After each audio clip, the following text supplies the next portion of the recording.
The 4 disciplines of execution are designed to create a winnable game.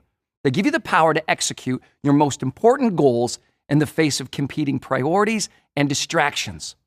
The disciplines are powerful yet simple. They are not, however, simplistic. They can be tricky to apply and sustain because they require us to work differently than we normally do. Discipline 1 is focus on the wildly important. It requires you to focus on less in order to accomplish more. You start by selecting one wildly important goal, or WIG, instead of trying to work on a dozen goals all at once. We're not suggesting you ignore the work necessary to maintain your operation. We are suggesting you narrow your focus to work on what you want to significantly improve. Most intelligent, ambitious people don't want to do less, especially if it means saying no to good ideas. They're wired to do more, but there are always more good ideas than there is capacity to execute. When you choose a wildly important goal, you identify the most important objective that won't be achieved unless it gets special attention. In other words, your normal course of business won't make it happen. To define a WIG, identify where you are now, where you want to be, and by when. Said differently, you define a starting line, a finish line, and a deadline. Psychologically, it's very important to have a single measure of success. This is the discipline of focus, and it's the first step to creating a winnable game. Discipline 2 is act on the lead measures. No matter what you're trying to achieve, your success will be based on 2 kinds of measures, lag and lead. Lag measures track the success of your wildly important goal. Lags are measures you spend time losing sleep over, right? Revenue, profit, quality, customer satisfaction. They're called lags because by the time you see them, the performance that drove them has already passed. You can't do anything to fix them. They're history. In contrast, lead measures track the critical activities that drive or lead to the lag measure. They predict the success of the lag measure and are influenced directly by the team. A common example of a lag measure is weight loss. Which activities or lead measures will lead to weight loss, right? Diet and exercise. Proper diet and exercise predict the success of weight loss, and they're activities we can directly influence. Right? Now, simple enough, but be careful. Even the smartest people fall into the trap of fixating on a lag measure they can't directly influence.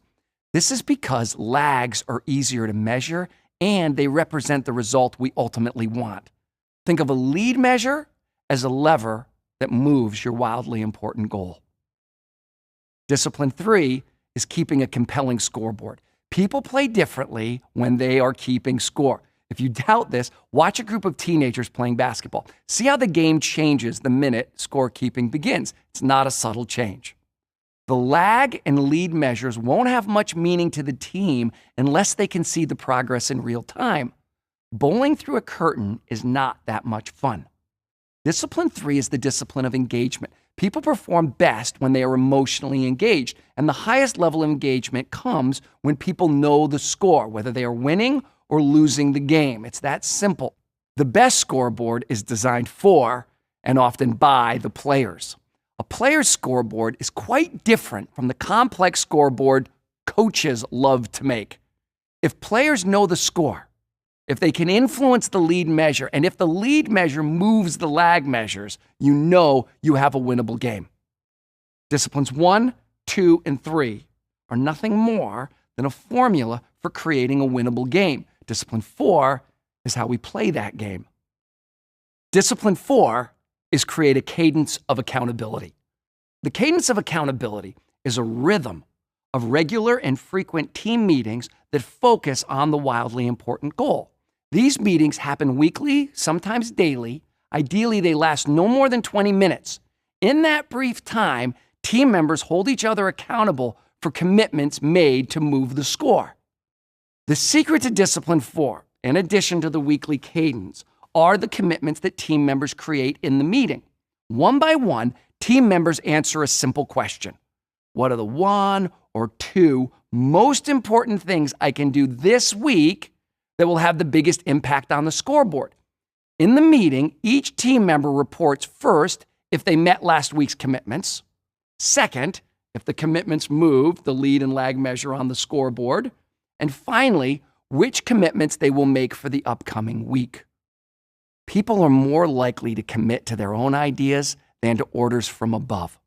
And when individuals commit to their fellow team members, not only to the boss, the commitment goes beyond professional job performance to become a personal promise. When the team sees they are having a direct impact on the wildly important goal, they know they are winning.